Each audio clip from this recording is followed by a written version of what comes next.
Kai tik dantukai pradeda liestis vienas su kitu, tai yra maždaug nuo 1 iki 3 metų amžiaus.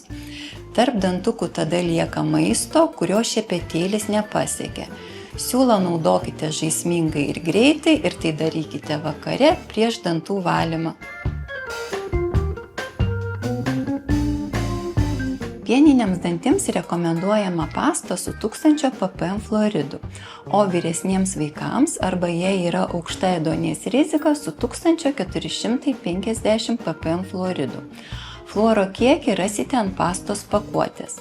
Jei vaikas mažas, dėkite ryžio grūdo pastos kiekį, vyresniems vaikams tai yra nuo 3 iki 6 metų amžiaus uždėkite žirnio dydžio pastos kiekį, o dar vyresniems vaikams užtepkite 1-2 cm juostelę. Fluoras yra saugus, jei naudojamas taisyklingai.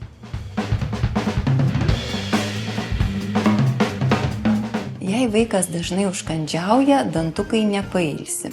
Burnos ertmėje susidaro rūgšti aplinka, kuri gali sukelti ėduonį. Todėl labai svarbus mitybos režimas. Reikia vengti užkandžiavimo lipniais saldžiais dalykais, bei nepamiršti po valgio skalauti burnytę vandenuku.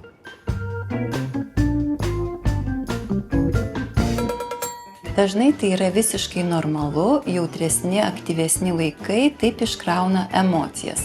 Tačiau jei dantų griežimas užsitęsia arba dantukai stipriai dyla, kreipkitės pas savo dantų gydytoją. Taip pat dantų griežimas gali rodyti sąkandžio problemas. Taip, maždaug nuo 3-4 metų amžiaus, jei vaikas nebijo vibracijų bei garsų. Elektrinis dantų šepetėlis taip pat gerai išvalo dantis, jei naudojamas taisyklingai. Tačiau tėveliai turi nepamiršti, kad vaikams dantis išvalyti bei pervalyti turi jie.